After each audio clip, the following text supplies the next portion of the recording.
Welcome to BlackUSA.news morning show. I'm your host, William Honablew Jr. Join us as we explore the news and opinions that impact our community. We break down how the major stories have a very personal, local, and racial impact. No topic is off limits, but even if the conversation gets rough, we're always going to keep it real. Greetings and salutations, all my friends out there in internet land. I am William Honablew Jr., and I have the incredible honor and privilege of serving as the host of the BlackUSA.news morning show. Welcome, welcome, welcome to Titillating Tuesdays. Y'all know how it gets on Tuesday. I'll be joined soon by our Chief Titillating Officer, Miss Stacey Dennis. Y'all know it's going to be a good time. It's always a good time when I get a chance to talk to Stacey. We're going to talk today about something that's very serious. We're going to talk about sexually transmitted infections. As the summer is heating up, people tend to, and we're opening back up. I read a report not too long ago that said the thing they're most looking forward to going back to work is improving their relationships and sex lives. I mean, I work by myself most of the time, so, my sex life is pretty cool with me. We good.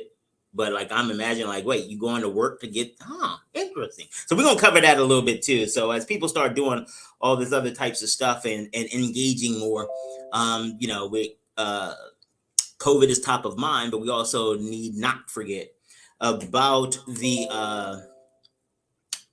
sorry, I'm confused. We need not forget about sexually transmitted diseases and their implication and impact on our lives. Let's see. There's some other stuff I'm supposed to tell you. Y'all know I keep show notes. Let me get that done. Show notes. Let's see. Oh, what do I need to tell you? I need to tell you all about Breadcoin. Breadcoin is an amazing organization that provides opportunities for individuals to address issues of hunger, issues of food insecurity without having to sacrifice their dignity. At Breadcoin, they take your donations and they turn them into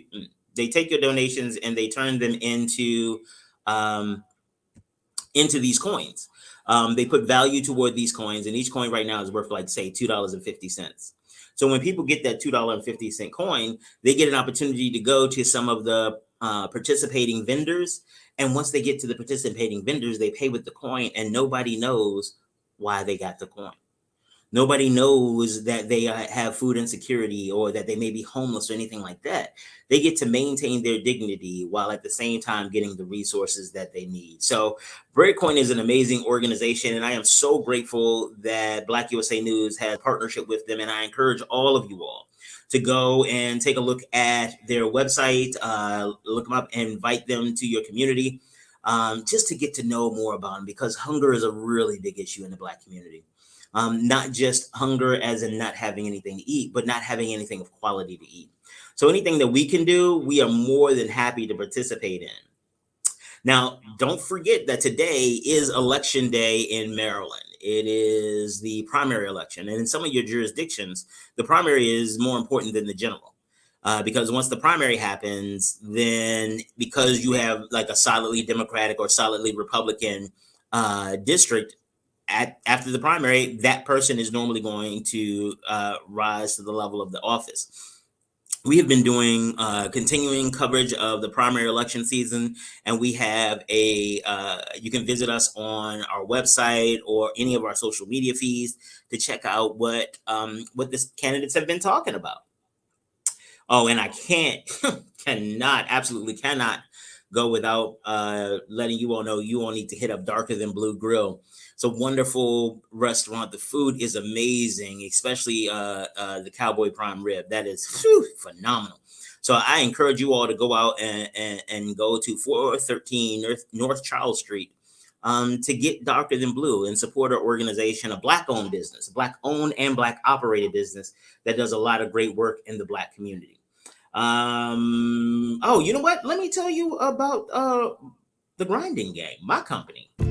Hi, my name is William Honablew Jr., and I'm the host of the BlackUSA.news morning show and the president of the Grinding Gang Incorporated. The Grinding Gang is an organization that helps small business owners in the nonprofit and for-profit communities figure out how to make sense of all the noise. There's a lot of information out there, and sometimes it gets a little overwhelming.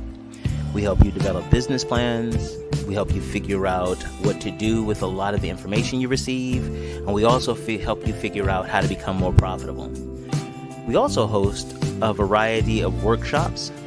You can check out our next workshop right here. All right, so that's my company, The Grinding Gang. Just wanted to let you all know how we can help you and what goes on with my company. Let's see, what else? Because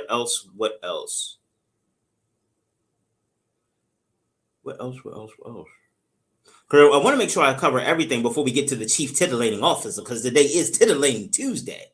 So I think we're good.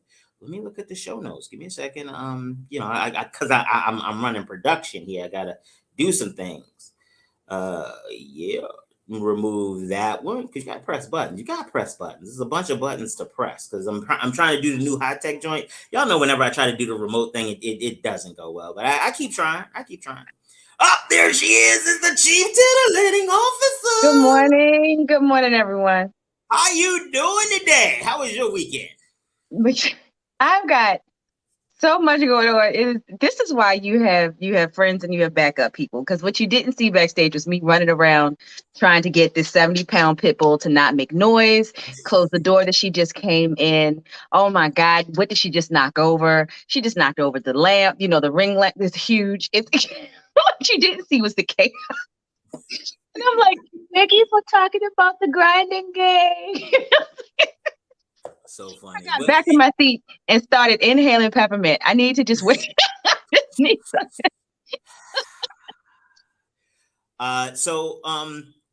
Some of the people, they may have been hiding, because Trump was president for a while, and they may still have been hiding and not realizing that it was safe to come out. And they may be coming out now, and they may not know about the urban mystic apothecary. Tell them a little bit about that.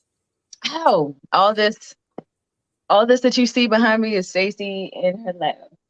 The Urban Mystic Apothecary, we basically create unique oil blends, mostly for aromatherapy. And I'm gonna specify mostly for aromatherapy, because for you people to use a lot of these oils for their skin or ingest them, you really need to go to a certified herbalist or a naturopath before you hurt yourself. Because nothing back here is cut. They're all 100% distilled oils pressed from the leaf, the stem, the root, and they will kill you if you're not careful. I'll give a perfect example. One of these oils is wintergreen. You know how you eat your spearmint gum, your gum and your winter fresh? Yeah. Wintergreen oil is an actual oil, but once it hits the skin, it breaks down like salicylic acid. And if you know what that is, it's aspirin, which is a blood thinner. So if you're already on a blood thinner and then you put that on your skin, your doctor's going to be mad at you. You know what I mean? You may cause yourself harm. You may have bleeding. If you're pregnant, you may kind of miscarry. So things like that are important when dealing with natural oils. And so we give education to the public on what these oils can do scientifically, and we create unique blends for people. All right. Okay. What you see right here is my unique blend. This is lavender, peppermint, and champa attar. It is amazing and it is very calming when I just had to run after a 70-pound pit bull, which you could probably hear stomping up my stairs right now. And I really appreciate the fact that a lot of your focus is on the educational aspect of it. It's not just here, because I see a lot of people who don't really know their craft well. They know how to mix a couple things. They got some good recipes, and now all of a sudden they are holding themselves out and giving advice that actually may be harmful to people. So again, all the time, I appreciate you educating people. Yeah, what I don't want to do is mix something for someone and they put it on their skin and then they get burnt when they walk out into the sun. Or I was like, no, I didn't tell you to do that. I didn't tell you to do that. This is what this does. These are actually the active ingredients. And a lot of the anecdotal remedies that our parents and our grandparents actually use, they actually work. They just didn't know how they worked. My son's grandmother, when he was a few months old, she says, give him some catnip tea. And I was like, catnip, like that stuff, Fluffy rolls around in and gets high. You want me to feed that to my son? You have lost your mind. What she did not say was that catnip was an actual herb similar to mint, and it does have sedative qualities. So when you get it, you boil it, pour some boiling water over it, let it cool. It will help you fall asleep. And I was like, well, she didn't say that. Told me to get some catnip. I'm thinking I'm going to the pet store. She just told you to get that baby catnip. Right. I'm thinking I'm going to the pet store. She didn't tell me that this was an actual mint family herb. She didn't say that much. I think that might have changed your perspective had she indicated that. All right, go ahead, darling. Anyway, so that's what we do here at the Apothecary. We teach and we diffuse, we burn. Good biz. So I want to make sure everybody understands that, because a lot of times we get caught into the westernized medicine where it has to be grown in a lab and turned into a pill form or some injectable form or something like that. When there's just a lot of regular stuff out there that will change your life, that will improve your life. And so I just want to make sure people understand when they come here, they're going to learn some stuff. You're going to learn some stuff. You're going to learn some stuff today. And you're going to learn when it is prudent for you to actually seek medical advice from some people who have degrees and have studied this for years. Don't just lean on your own understanding for some stuff. Woo, come on. So I think we should get started talking about sexually transmitted infections. Now, some of our older viewers may call them VD. Some of our midlife viewers may call it STDs. Yep. But now the term of art and a more precise definition of what we're dealing with is sexually transmitted infections. Yep. Because there is, our knowledge as a community about health and disease and the difference between disease and infection becomes really important, because disease is something you have. Infection is something you might be able to prevent. Exactly. So, just as you start thinking about it. So I want to cover a couple of statistics, Stacey, before, because let's be real quick. I will interrupt all the day today because I love the sound of my own voice. But the subject matter expert on this one right here is Madam Dennis right here. So let's take a look at some of the statistics. Woo! 1 in 5 people in the U.S. have a STI. That is 20% of the population. So if you are in a room of, so like right now I'm in the NAACP conference. There's about 2,000-3,000 people here. So doing the math, 20% of 3,000, that means there may be 600 people here who have STIs. When you look at college campuses, same type of math works. And I'll leave it to Stacey to talk about some of the outbreaks they have in populations on college campuses. What that means is that that's nearly 68 million infections in 2018. Remember, we only have 330,000 people, and 68 million of them have sexually transmitted infections. And of that, 2 million of them are new infections. And Stacey will talk more about people who continue to have infections and reinfections and how some diseases lead to other diseases. When you start understanding how some of this stuff works, it's crazy. And one of the more troubling statistics is that half of the new STIs were among youth between the ages of 15 and 24, high school to college age. One of the reasons that that's troubling is because they are very sexually active. So it's, the diseases can spread faster than among maybe a more mature population. Not always the case, because I remember when I used to be the chief of policy for the Infectious Disease and Environmental Health Administration, some of those senior centers, they was burning. Woo!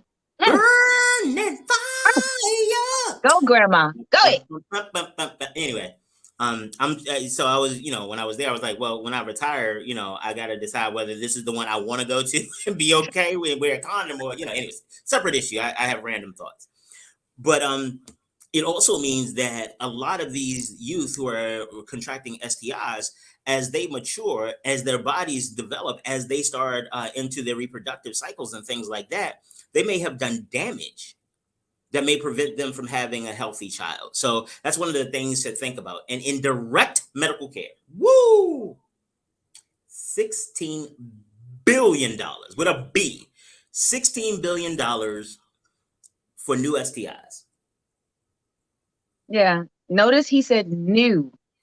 STIs. Direct care, not the So, indirect stuff. right, for new STIs. We're not talking about the care for STIs we could not get rid of and that are ongoing. So these are for new cases, not for the cases that are going to be here and they still need medical treatment. So, and also in those statistics, notice he said 20% of the population has tested positive for STDs. These are people who have tested. There are people who have not tested. Oh, it'll fine, it'll go away. It was nothing. You never tested. So you are not in that statistic, although you should be. So that statistic has got always have a little caveat on it, because there's a significant portion of those people who are never tested. Absolutely.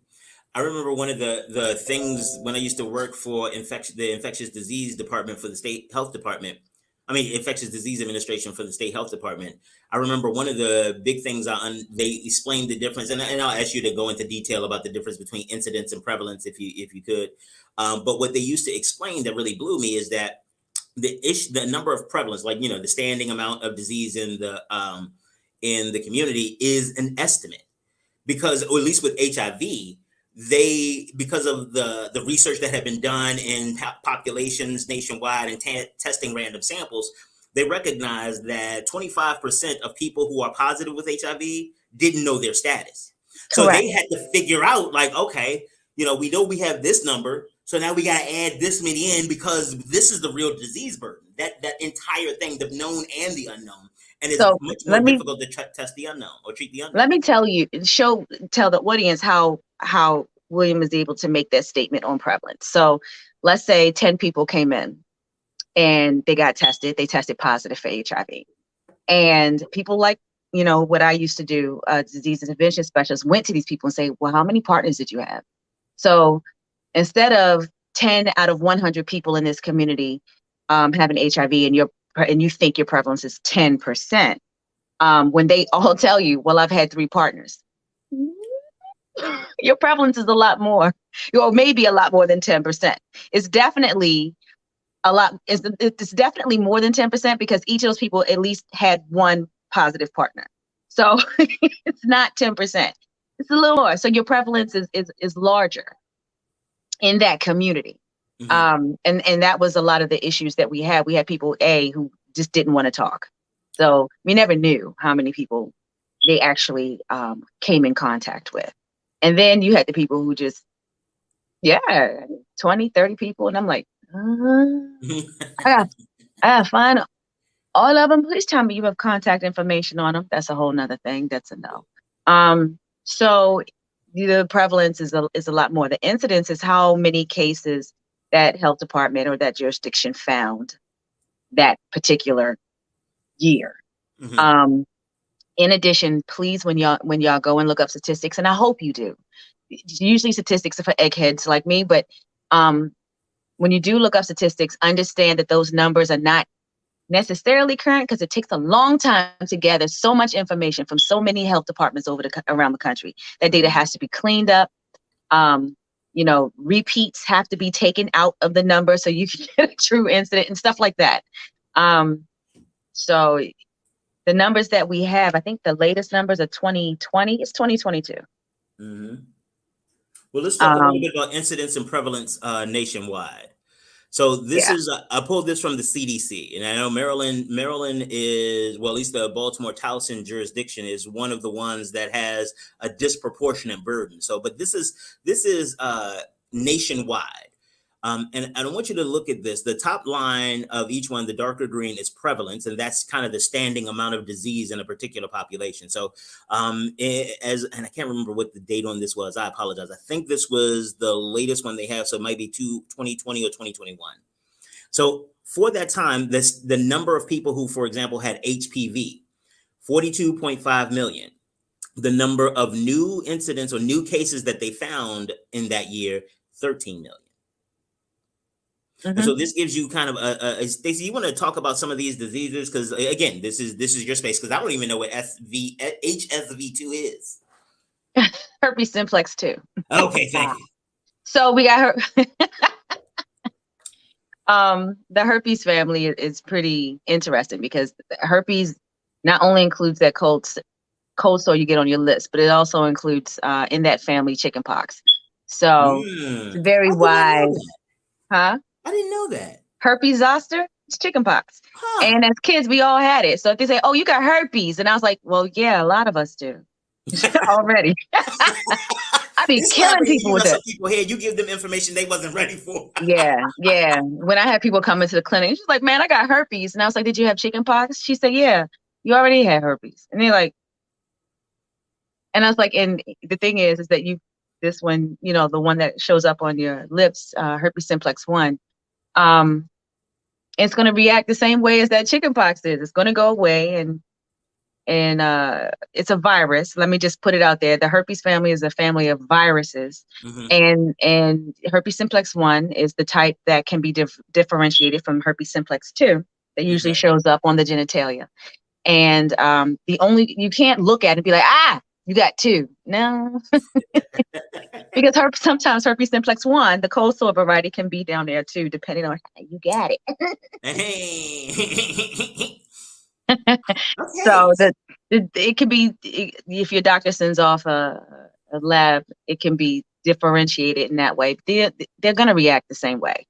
The herpes virus likes to stay near the ganglia, the nerve endings on your spine. And usually a healthy immune system will keep it at bay. But on that 1 week where you're just stressed, the kids get on your nerves, and man, I made you mad, your car broke down, your boss is being a beat. You stressed, and all of a sudden you pop out a cold sore. Okay. And then your immune system will shut it down again after a few days. Those are called outbreaks. When you see the outbreak of the cold sore or on your genitalia, those are called outbreaks. Medications like acyclovir. What was that other medication that was on TV? Valtrex? Oh, Valtrex, yeah. It was Valtrex. They are antivirals, and they'll do the same thing. They will, once you take them, and I think it's like a pill a day or something like that. For the Valtrex, you take it and it will decrease the amount of days that sore is visible, and it'll decrease the number of times a year you'll have that outbreak at all. That's the whole purpose of it. The virus is there to stay. You can't kill it. And it's just like chickenpox. If you've had chickenpox when you were a kid, you still have it. But if your immune system is healthy, you'll never see it again. Gotcha. The moment you do see it, it'll come out as shingles in the adult form. Okay. And unlike the itchy chickenpox we had as a kid, shingles burns. Ooh. Shingles hurts like hell. Really? And whatever nerve ending that chickenpox happened to settle on, whatever those nerves innervate, whatever nerve that is, and whatever space on your body that nerve feeds, is where that chickenpox rash will show. So, and it burns. It looks like someone took a torch and blistered the crap out of you, and it hurts a lot.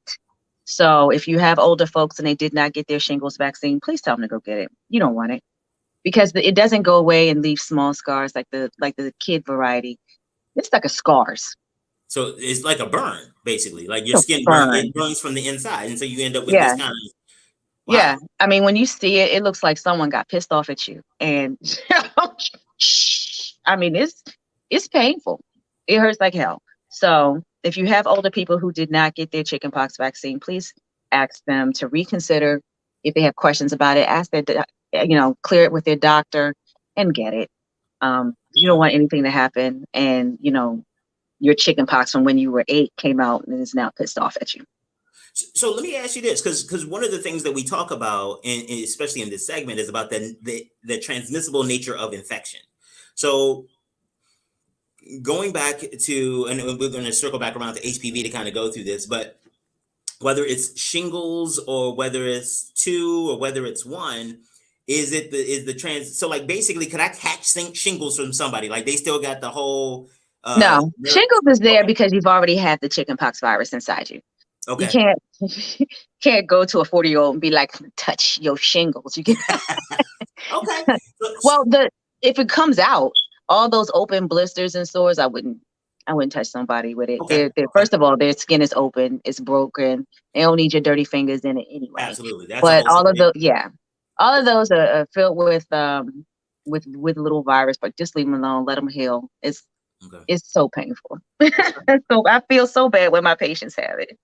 So talking about the transmissibility of the herpes simplex 1 and 2, the cold sores, the virus has a tendency to shed even when your skin looks beautiful. And that's the danger in it, right? It's like, I didn't know I had herpes. Of course you didn't. Of course you didn't. And I don't know who I got these herpes from. Oh, I'm sorry. I never saw a bump. I don't know who I got these herpes from. You got it from someone who wasn't having an outbreak. There's no telling when the virus will shed. There's not, it'll shed Tuesday at 8:00. No, it doesn't do that. It doesn't do that. It doesn't do that on schedule. It does it when it feels like it, because it's in your body, and it's got rain right now.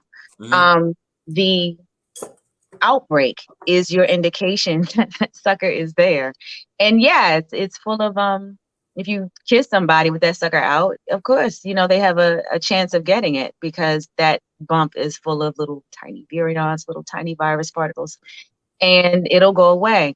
And usually you're good when especially in appearance, you're good when the sore is not there, but the virus does have a tendency sometimes, not all the time. You're not just kicking out viruses walking down the street all the time, but sometimes it does have a tendency to shed. So if you happen to be having sex, given oral or it's possible that you could transmit it. Okay.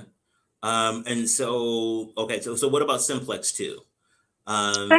Is that only so that can be transmitted orally as well as genital? So let's say you have herpes simplex 2 and you have it on the lips of your labia, and your partner is conducting some amazing oral sex. Yeah, they can get their herpes simplex 2 on their mouth. And they'd have it on their mouth. It's not like mouth is only one and that and genitals are 2, or it can go. Right. You can have 1 or 2 in either place. Right. Yeah, like I said, you can't tell the difference unless a doctor actually goes in and actually tests that particular sore to see which variety it is. But they're both treated the same way. So why do people make a distinction between herpes 1 and herpes 2 then? Because scientifically they are different. But when you look at it, you can't tell. They're like twins. You can't tell the difference. So from a practical perspective, so like is there because I want to address people's mindset and a lot of the misinformation that, well, I know you hear all the time, but I heard when I was working in public health, things like, oh, it's not as bad if you get simplex 1 than if it's simplex 2. Like there's a hierarchy of ways to get it, or there's a different danger level from 1 to 2. So if you have 2, I've never heard that there's a different danger level. Like, oh, I'm so glad I got 1. I've never heard that because they both look the same and we treat them the same. From a visual standpoint, I've never noticed a difference in. Now, if someone out there is working with herpes and y'all have developed a difference between 1 and 2 that I've never seen, please let me know. I would be interested in finding out, because I think that would be fascinating. But we've never treated them differently. So what about the progression of disease? So let's say I have herpes simplex 2 and I don't treat it, versus I have herpes simplex 1 and it goes untreated. Is there any difference in the outcomes of it? Yeah, outcome is several times a year you'll have an outbreak and then it'll go away. For each one? Oh. So chickenpox can end up giving you shingles. Herpes just gives you sores, off and on forever. Okay. Because, and again, I remember growing up, every STI or VD was like, oh, somebody got it. Da, da, da. And so, like, I thought trichinosis. Well, yeah. Remember what we talked about in the other ones? Anything having to do with sex is just, if it's bad, it's 10 times as bad because it had to do with sex. You stubbed your toe. You stubbed your toe doing sex. Wait a minute. That's what you Let get. me see that toe. Out there doing that nasty stuff anyway. Let me see that toe, because that's got to be worse, because sex is extremely personal. But nobody wants a virus you can't get rid of. Basically, point blank, period. Chlamydia, gonorrhea, syphilis, I can get rid of those. Lice, I can treat those. I can treat crabs. Okay. You know, I can't get rid of HIV right now, and I'm going to put that in the atmosphere so that the couple of research articles I saw will come true of a couple people clearing that virus. So I'm gonna put that out in the atmosphere. But nobody wants a virus you can't get rid of. You got to deal with every time you get stressed and what the and so. But there's no but so many people have it. Let me just put that out there. How many people do you know with a cold sore? I've known a lot of people over the course of life who end up with cold sores. I mean, don't they have like a whole section in the grocery store where you can get cold sore stuff? Hello, who doesn't have a little tiny bottle of Campofinique? And then when they get that cold sore, they put that sucker on there and be like, "Go away, go away, go away, go away."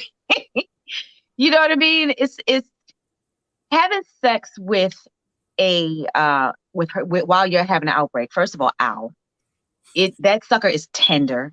That sore is the sore does not like to be rubbed.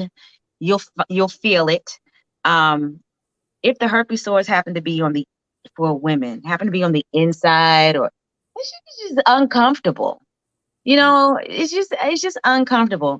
And just want to put it out there for people who don't know. Certain viruses and bacteria like certain cells. Like, I can't get herpes of the elbow. It don't like these type of cells. I can't be like, I'm gonna put my herpes on you. You know, it doesn't work. Is that I thought this dude, he elbowed me and now I got a herpes. No, that doesn't work. It don't like these cells.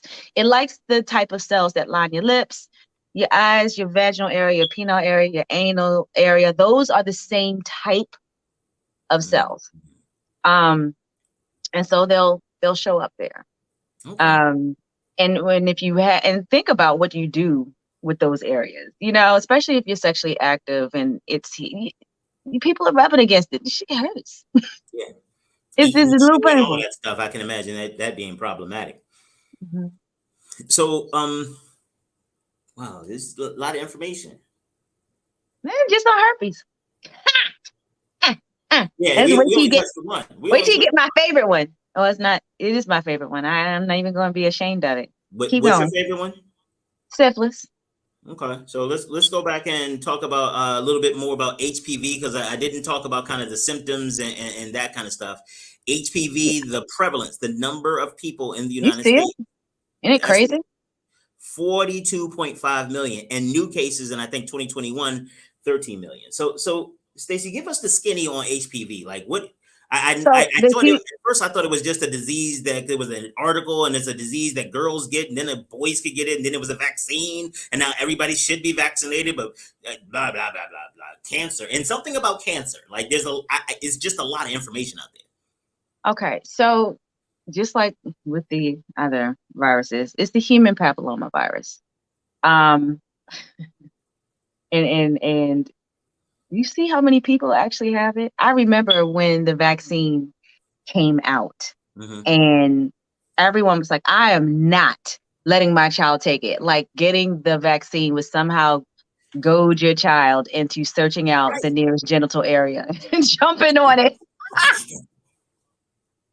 was like, what? Do you see how many people have it? 42.8 million is the prevalence. That is a huge portion of the population.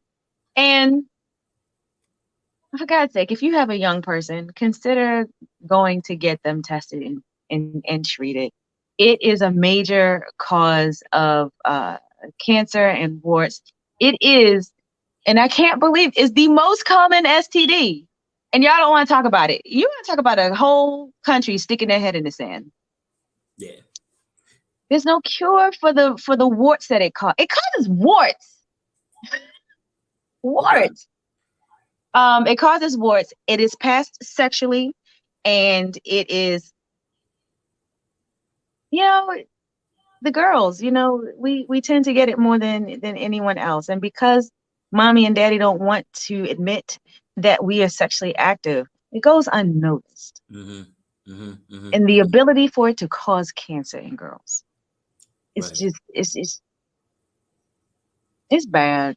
It's bad. Okay. Go get your young people tested for it, please. And take the virus. It's not going. You get them protected for it. I promise you, once the needle comes out their arm, they're not going to be like, okay, let's go have sex. No one does that. No one does that.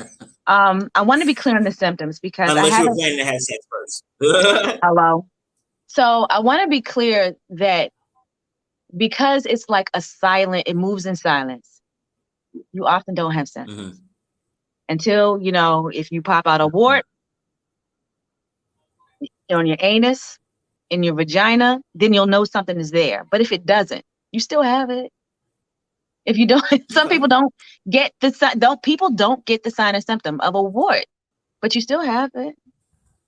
That's why it's important to have a checkup, a complete checkup, and be honest with yourself and with your doctor.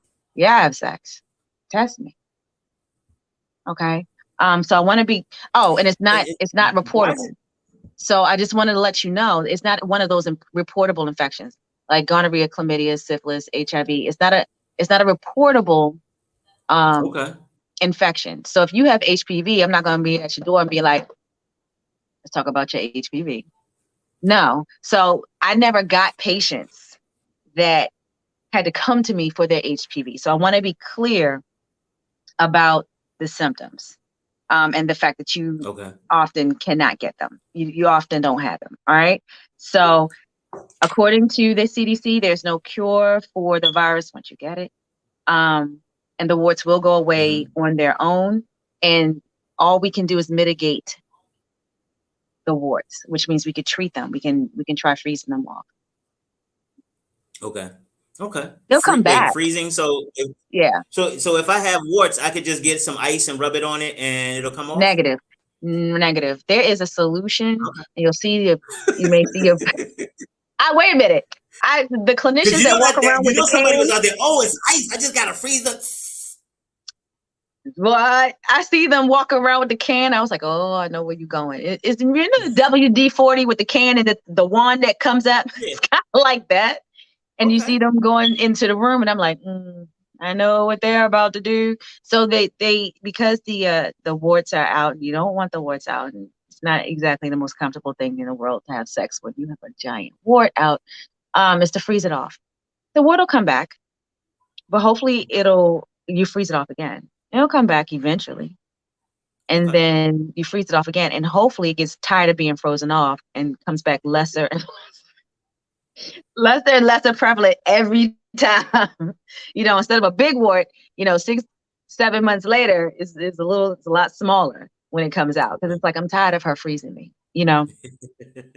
So this ain't even fair.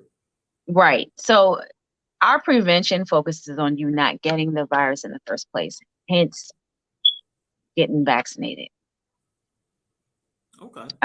What we don't want is to subject a whole bunch of young girls to cervical cancer. Okay. Because we don't want to subject you to cervical cancer. When you don't have no girls. My first pap smear was, when was my first? Actually, yeah, my first pap smear was after I started being sexually active after 20. Okay. Because I was a virgin before then, there was just no need. They was like, what are we pap smearing you for? What have you been doing? I was like, right. But for people who start younger, hopefully whoever's giving them the birth control pills is doing a pap smear. But if they're not, and if you're sexually active and your parents don't know that you're sexually active, they're not getting you a pap smear. They're not sending you to a GYN because they figure you're not sexually active. No reason, yeah.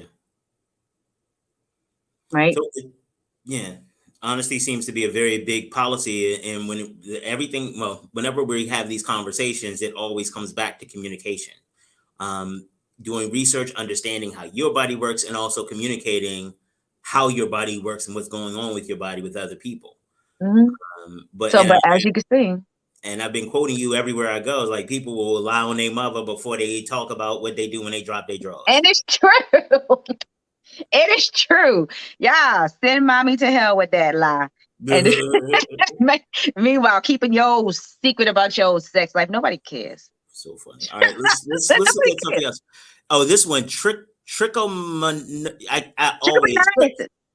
just call it trick. So there are 2.6 million prevalence, but 6.9 million new infections. So is that because the new infections come, they get treated and go away, and so there's only 2.6 million people who just constantly have it? You know how many people come back for trick? They just come back for it so often. So what is it? It's a parasite. Oh, wow. Okay. All right. Wait a minute. For the people who have had trick and they're like, oh, I just got trick. I'm gonna just put this goop inside me so I can get rid of it. And that's what we usually do, right? We give you something, some metronidazole or something. We give you something to put. Mm-hmm. It's damn thing actually has legs, right? So if you look at like it's a whole ass organism, not just a virus, but like it's not funny because I had it once when I was younger, but now that I know what I know, I'm like, I'd have been freaked out if someone told me that what was in between my legs also has legs. I'd have been like, what? Yeah, that does sound a little less than helpful. That's not necessarily good information for some of us. Oh God. Okay, so let me tell you a little about trick. Trick, it causes a foul discharge, foul smelling discharge. You know when something is like, I don't know what this is. My God, I opened my legs and my eyebrow fell off. I washed today. I don't know what this is because the odor is not coming from the outside where you wash, baby. It's coming from the inside. And it gives this discharge and it's itchy. And you like, what the what? And when the doctor takes a sample of it and looks at it under the microscope, he'll see them some bitches walking. Just chilling, walking around in your vaginal fluids like, what's up, yo? I'd have been freaked out. They really are chilling in P Valley, babe. They really are chilling in P Valley. The condition, yes. And let me tell you why. The conditions in the vagina are absolutely fantastic. They are amazing, by the way. The warm atmosphere, the moist weather in the vajayjay is absolutely fantastic for trick to proliferate. So let me tell you, I don't like the male penis too much because y'all pee too much through it. Our urethra and vaginal openings are two separate areas. The male has the same vaginal opening. So every time that I had a patient with trick, I would treat the girl and I would ask to treat her partner just on GP. But after a few days, chances are you've already pissed it out. You're constantly peeing and flushing the damn parasite out. And the parasite, I can't even get it good here. It's water coming through every 5 minutes. So it's one of those things that and again, I'm just trying to figure all this stuff out. So if a man has trick and he would only have it for a short period of time. And because of that, if he doesn't get the itching, he doesn't get the discharge because you're constantly pissing it out. The parasite doesn't have time to get. I think you're missing my point though. What? If you are with your partner and you have trick and that is your only partner, that means that is not their only partner recently. Oh, right. But don't get to the epi part of it yet. Oh, sorry. I was like, wait a minute. I see a conclusion here, goddamn. Don't get to the epi part of it yet. I'm getting to the virus, to the parasite. In my 14 years at the Baltimore City Health Department, I had one male test positive for trick. Once. Okay. And we test you for everything. But when that one male tested positive, we were looking at the other clinicians like, do you see this? They were like, wow, did you see this? We got a positive male. Because it's just not. At him, it's like, wow, look at you. Right. It's just not common. It's the women that are common because it likes the environment of the female vagina. It feels great. It likes the atmosphere. And so it proliferates into this foul smelling discharge. It is uncomfortable. And by the time it can't get comfortable in the male penis, and y'all end up pissing it out. Y'all don't have the same symptoms, so you'll never know it was there. So why would you go into the doctor for it? You're fine. So can men get it anally, or can women? Well, can anyone get it anally? You know what? This is so bad to say. I was looking to find one of my either bi or LGBT men. I wanted to see if one would get it. Technically I would say yes, but I've never seen it. So you've never seen a case of anal trick? Okay. Don't mean it can't. So don't quote me because I would love to know if one of my clinicians had a case of anal trick. I've never had one. Okay. And it would be something I would have to research because I've never had one. It doesn't mean it doesn't exist, but I was waiting. I was like, hey. All right, let's look at some more diseases. We get the burden of disease. All right, you mentioned chlamydia, gonorrhea, and syphilis together as kind of the treatable group. So let's look at this. For chlamydia, there's two, and you are absolutely right. Now, I want to highlight this, the point Stacey made earlier. We talked seriously about chlamydia, gonorrhea, and syphilis. We're talking about less than 3 million cases. Less than 3 million cases. HPV, 42.5 million. So you have this thing with these diseases, kind of going to what Stacey says, is that you have a lot of new infections, but a low prevalence of infection.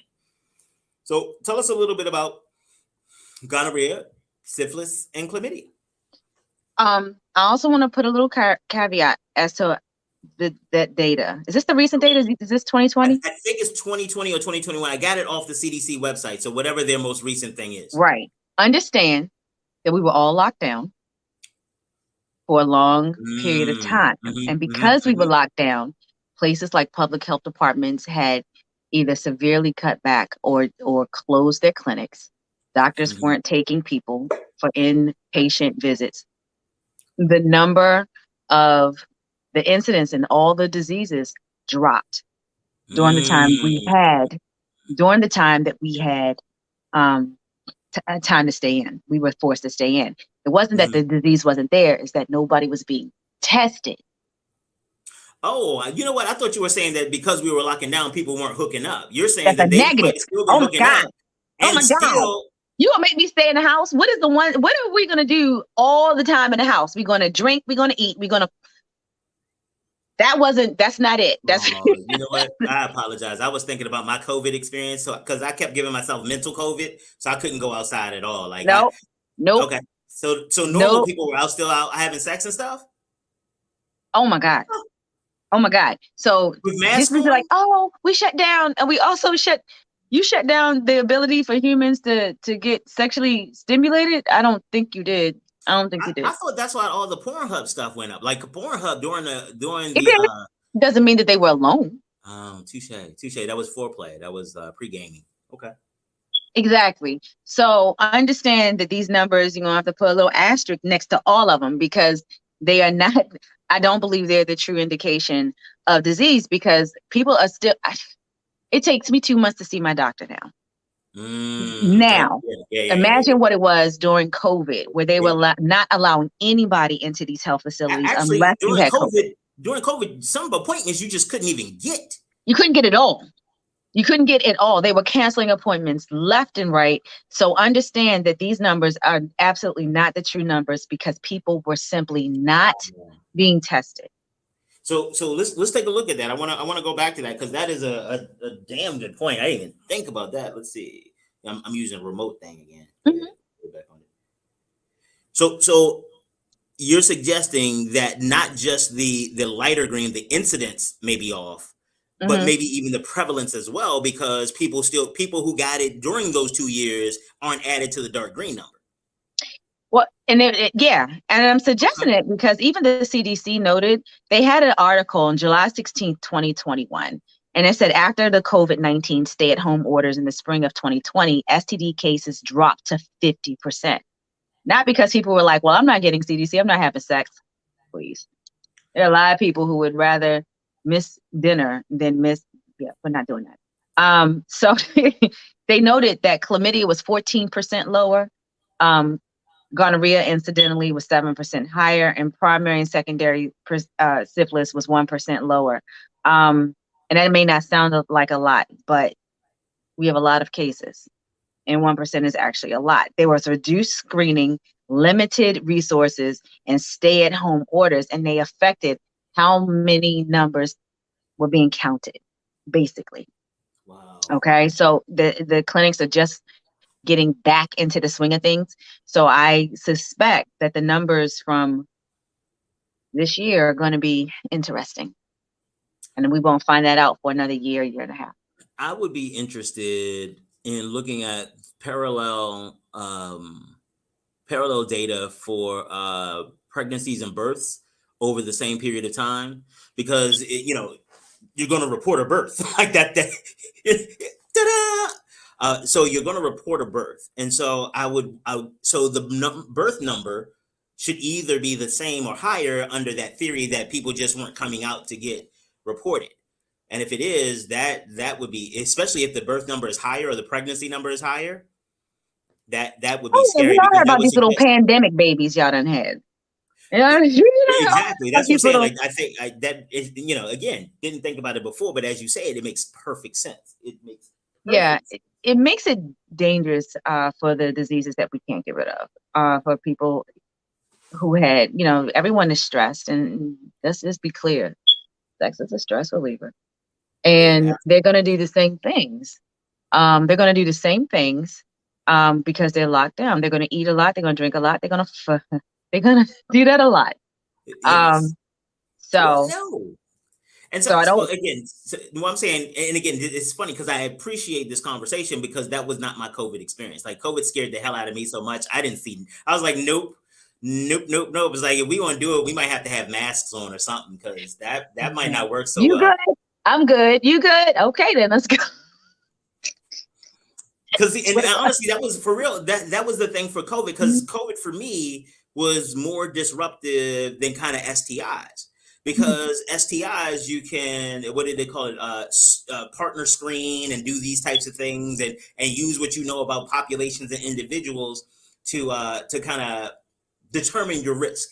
With COVID, you could have gone to the grocery store, touched a can, and then came back and gave me. So again, also I have mental health issues. So part of my anxiety, this just took my anxiety to I think COVID sent me into the panic, like took my anxiety into panic. So that's what I'm saying. I greatly appreciate this, because when I sit, because I will be back into rooms talking about policy, and some of the policy I get asked to comment on because of my experience in public health is some public health policy. And I am grateful for you for bringing that up, because for me, I'd have been like, oh, look at these numbers. Things are working. Let's lock everybody the fuck down. And that's the way we stop diseases. But this is also one of the things that I talk about when it comes to how we engage each other. The fact that it's not as easy as headlines make it sound. It's not as easy as politicians' sound bites or talking points. There is a lot of on-the-ground information that people are missing as it goes up the chain of command. And these people who have sitting, the legislators and the judges and the elected officials and the government people, senior level people, they start looking at life from their perspective. And so, like, for me, I'd have been like, oh, no, let's, the number should be down. We can move some of that money. We can move some of the resources. But no one ever makes accommodations for what is actually human behavior. And as a DIS person, I see what you came in with, but I'm looking at your human behavior. That's the whole point of me interviewing you, is to find out how you work as a human. And certain things are true no matter who came into my office. I had Hasidic Jews, I had imams, I had Baptist preachers, Catholic people to sit in my office. The human behavior was the same. The human behavior, the human reaction to stress is the same. So it doesn't matter what kind of box you try to squeeze yourself in. The fact that you're human will leach out, and it leaches out for us in certain areas. We eat a lot, we drink a lot, we fuck a lot. When we are stressed, we do things a lot when we are stressed. And this was one of them. And so in a couple years, when these numbers come out, I'd be very interested in seeing what they were. I absolutely will as well. We coming up on time, so how about this? We do started. I'm getting right. Good. This is my subject area. How are we fit? Because this joint is important and there's a lot of stuff to cover. But you know what we're gonna do? I'm gonna tell you what we're gonna do. We're gonna take it back up next week. So let's look at the diseases we done covered already. Let's go take a look at that. So next week, let's do HIV, HBV, woo, and we took it. Oh, and let's wrap back up the symptoms of everybody of chlamydia, syphilis, because I also want to talk about X strain. So we're doing our part 2 next week, because this is really important. The other part 2, in our part 2, what I want to make sure that we do as well is to have the conversation about moving more toward the conversation about prevention. Like, how do you let me identification first, and when do you go to the doctor? How do you go to the doctor? What do you say? You know, like, I have a friend who just goes, and interestingly, she doesn't have a lot of high risk sexual behaviors, but every 6 months she goes and gets tested. You don't have to. You just have to have one partner, and you need my patient. I think part of her issue is that she has one partner at a time, but some of those times only last 1 or 2 months. Okay. So that's what I'm saying. I think that's why she gets tested every 6 months. But I also have people who have never been tested before. They're like, nah, fuck that shit. If I got it, I got it. So this is what I told my patients. Before you enter into a sexual relationship, you before you enter, go get yourself tested. So you'll know what you're bringing into this relationship. After you leave the relationship, go get tested. So you'll know what you've left what you left with in that relationship. And it's healthy for you. You're supposed to. I do not like the number of times I recall giving someone HIV positive results when it was their first time. And they were just like, I just, decide, not because they had any symptoms, because the initial, after the initial night sweats and flu-like symptoms, you don't get any symptoms for like 10 years with HIV. So they just decided, I got my first sex partner, I got my first piece, I'm gonna go and get checked out. Luckily. They didn't, in the cases that I'm thinking of, they didn't ask the same for their partner. They didn't require their partner to also get tested before they had sex with them. They had sex after the fact. And once you come into the clinic, I can only tell you what you've done. I can only tell you about what your body has gone through.